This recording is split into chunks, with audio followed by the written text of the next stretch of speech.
என்னடா பசங்களாம் வீட்டுக்கு போகலாமா? தாத்தா இங்கே பாருங்க, நாங்கள் 2 பேரும் சேர்ந்து எவ்வளோ பெரிய வீடு கட்டியிருக்கோம் மணல்ல. தாத்தா இவன் போய் சொல்கிறான் தாத்தா, நான் மட்டும் தான் கட்டினேன். இவன் இப்போ உடனே வந்து இங்கே உட்காந்துட்டு இவன் கட்டினதா போய் சொல்கிறான். சரி சரி விடுங்க, 2 பேரும் சண்டை போடக்கூடாது. சரி வீட்டுக்கு போகலாமா? தாத்தா இன்னும் கொஞ்ச நேரம் தாத்தா. ஆமாம் தாத்தா, இங்கே பாரு முக்கால்வாசி கட்டிட்டோம். இன்னும் கொஞ்சம் கட்டினா இன்னொரு அடுக்குமாடி வீடு கட்டிடுவோம். டேய், இப்படி மண்ணில் விளையாண்டுக்கிட்டு இருந்தா அவங்க அம்மா திட்ட போறாடா.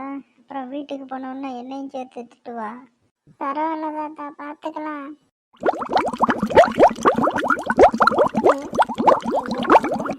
வயிறு எப்படி பசிக்குது. என்னடா அது சத்தம்? நான் ஒன்றும் பண்ணலையே, நான் ஒன்றும் பண்ணலையே. என்னது? அதான் மூஞ்ச பார்த்தாலும் தெரியுது. என்ன கொசு தானே விட்டேன். எனக்கு சத்தம் கேட்கக்கூடாதுன்னு சொல்லி அமைக்கி வர்றியா? ஏய் நான் இல்லடி, நான் எதுவும் பண்ணல. போடா நசுக்கி, நீ மட்டுமே கட்டிக்க, நான் போகிறேன். என்னம்மா அதுக்குள்ளே வந்துட்டு கொஞ்ச நேரம் விளையாடுற அப்படின்னு? தாத்தா அவன் குசு விட்டுக்கிட்டே இருக்கான் தாத்தா, நான் தாங்க முடியல, அதான் இங்கே வந்துட்டேன். ஏடா தம்பி, குசு விட்டியா நீ? என்னது? நான் குசு விட்டேனா? நான் அதெல்லாம் எதுவும் பண்ணல. இவன் எப்போ பார்த்தாலும் இப்படி தான் என்னை பற்றி ஏதாவது சொல்லிக்கிட்டே இருக்கான். நானா? நீ குசு விட்டதால தான் நான் சொன்னேன். மூஞ்சிய பாரு. ஏய் விடுங்க விடுங்க, 2 பேரும் சண்டை போடக்கூடாது. வாங்க வீட்டுக்கு போவோம். தாத்தா எனக்கு பசிக்குது தாத்தா, ஏதாச்சும் வாங்கி கொடுங்க. சரி வாங்க, அப்படியே போகும்போது ஏதாச்சும் இருந்தால் வாங்கி கொடுக்குறேன். கிழங்கு கிழங்கு, பனங்கிழங்கு கிழங்கு. பனங்கிழங்கு தாத்தா, கிழங்கு வாங்கி கொடுங்க தாத்தா. இதெல்லாம் வாங்கி கொடுத்தவங்க அம்மா ஏன் ரோட்டில் விற்கிறதெல்லாம் வாங்கி கொடுக்குறீங்க அப்படின்னு சொல்லி என்ன திட்டுவாடா. தாத்தா நாங்கள் அம்மா கிட்ட சொல்ல மாட்டோம், வீட்டுக்கு போகிறதுக்கு முன்னாடியே சாப்பிட்டு முடிச்சிருவோம் தாத்தா. ஆமாம் தாத்தா, நானும் எதுவும் சொல்ல மாட்டேன் அம்மா கிட்ட. சரி இருங்க, முதல்ல எவ்வளோ அப்படின்னு கேட்டு பார்க்குறேன். ஏத்தா எவ்வளோ தா கட்டு? கட்டு 50 ரூபா. என்னது 50 ரூபாயா? என்னதான் சொல்கிற? நான்லாம் சின்ன பையனாக இருக்கும்போது ஒரு கட்டு 30 பைசாவோ எவ்வளோதான். நீ என்னோட அண்ணா யானை விலை சொல்கிற? அதுவும் ஒரு கட்டில் 15 கிழங்குக்கு பக்கத்தில் இருக்கும். நீ என்னடாண்ணா 3-4 தான் வச்சுருக்க, இது 50 ரூபா அப்படின்ற? தாத்தா அதெல்லாம் உங்கள் காலம், அதெல்லாம் மலையேறி போச்சு. இப்போ காசுக்கு மதிப்பில்லை. பாருங்க 5 கிழங்கு 50 ரூபா, வேணா வாங்கிக்கோங்க, இல்லைன்னா கிளம்பிக்கிட்டே இருங்க. பேரம் பேசுகிற வேலையே இல்லை. ஓ அப்படியா பாட்டி, சரி சரி. என்ன தாத்தா வாய் நீளுது, என்ன பார்த்து பாட்டி அப்படின்றீங்க? சரி பெரியம்மா, மன்னிச்சுக்க. என்ன தாத்தா சூப்பரு. சரி வாங்க பசங்களாம் போவோம், வேற இடத்துல போய் பார்ப்போம். இது என்னடான்னா 4 வச்சுக்கிட்டு 50 ரூபா அப்படிங்குது. இந்த கிழமை என்ன பார்த்து பெரியம்மா அப்படின்றான். என்ன அன்னைக்குன்னு அவ்வளோ வயசாகிடுச்சு, கிழங்கு வாங்காதது கூட எனக்கு பிரச்சனை இல்லை, என்ன பார்த்து பெரியம்மா அப்படின்ட்டானே. ஐயோ நான் என்ன பண்ணுவேன்? தாத்தா என்ன தாத்தா நீ ஒரு கிழங்கு கூட வாங்கி கொடுக்க மாட்டேங்கிற? இதெல்லாம் பாரு 4-5 நாளாக அவிச்சு வச்சு விற்காம அப்படியே வச்சுருக்கோம். நான் பண்ணுறேன், நம்ம தோட்டத்துக்கு போவோம். அங்கே போய் நான் அவங்களுக்கு ஃப்ரெஷ்ஷாகவே பிடிங்கி கொடுக்குறேன்.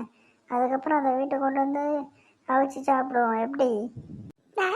எனக்கு ஃப்ரெஷ்ஷாவா? சூப்பர் தாத்தா, வாங்க போவோம். நானும் தோட்டத்து பக்கம் போய் ரொம்ப நல்லாச்சு. ஆமாம் தாத்தா வாங்க போவோம், ஒரு ஜாலியாக இருக்குல்ல, கொஞ்ச நேரம் டைம் பாஸ் ஆகுது ஆகும். சரி தாத்தா, நான் தோட்டத்துக்கு போகிறேன் அப்படின்னு சொல்லிட்டு அம்மாகிட்ட சொல்லிட்டு வந்துடுவா. அப்படின்னா நீ சொல்லிட்டு அங்கேயே வந்துடாத, சரியா? ஏன் தாத்தா? இவங்க அம்மாட்ட சொல்லி அது என்ன இப்படி திட்டுறதுக்கா? ஒழுங்கா மூடிட்டு வா, சரியா? நல்லா திட்டுங்க தாத்தா இவனை, எப்போ பார்த்தாலும் இதே வேலை, அம்மாகிட்ட சொல்லிட்டு வரேன் அப்படின்ட்டு. சரி போய் ஒரு மண்வெட்டி எடுத்துட்டு வா. சரி தாத்தா. தாத்தா நான் என்ன பண்ணுறது? நீ போய் ஒரு கூடை எடுத்துட்டு வா.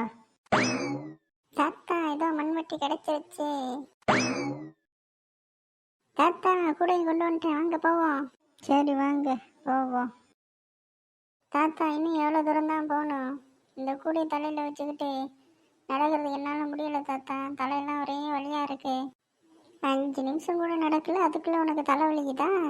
அப்போ இங்கே பாரு மண்வெட்டி எவ்வளோ வெயிட்டாக இருக்கும், இதை என் கையில் பிடிச்சிட்டு வர்றதுக்கு எவ்வளோ வலிக்கும் எனக்கு. 2 பேரும் சண்டை போடாதீங்க, வந்துட்டோம்.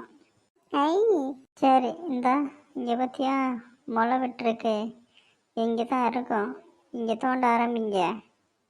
தாத்தா கன்ஃபார்மாக தெரியுமா? அதுக்கப்புறம் தோண்டிக்கிட்டே இருந்தோன்னா எதுவும் கிடைக்கலன்னா அவ்வளோதான். என்ன உனக்கு எல்லாமே எடுத்த உடனே கன்ஃபார்மாக தெரியணுமா என்ன? எதையும் ட்ரை பண்ணி பார்க்க மாட்டேன், எடுத்தோன்னே உனக்கு எல்லாமே ரிசல்ட் கிடைச்சிடணும். ம், சரி தாத்தா. இவ எப்பவுமே இப்படித்தான் தாத்தா, எப்போ பார்த்தாலும் லூஸ் மாதிரி பேசிகிட்டே இருப்பா ஏதாச்சும் பற்றி. இப்போ பாருங்க தாத்தா நான் எப்படி தோன்றேன் அப்படின்ட்டு. ஐ ஐ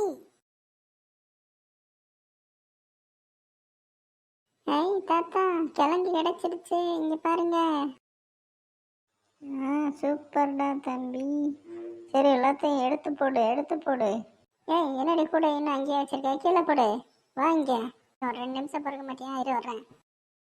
குனிஞ்சு நிமிந்து கொஞ்சம் வேலை பாரு, இருக்கிற எல்லாத்தையும் அள்ளி போடு உள்ள. சரிடா தவளை வாயா. தாத்தா இவ்வளோ அள்ளி போட்டாச்சு, போதுமா இல்லை இன்னும் கொஞ்சம் எடுக்கவா? நம்மளுக்கு எவ்வளோ தேவையோ அவ்வளோ மட்டும் எடுங்க, அப்புறம் வீட்டுக்கு கொண்டு போய் வேஸ்ட் ஆகக்கூடாது, சரியா? சரி தாத்தா.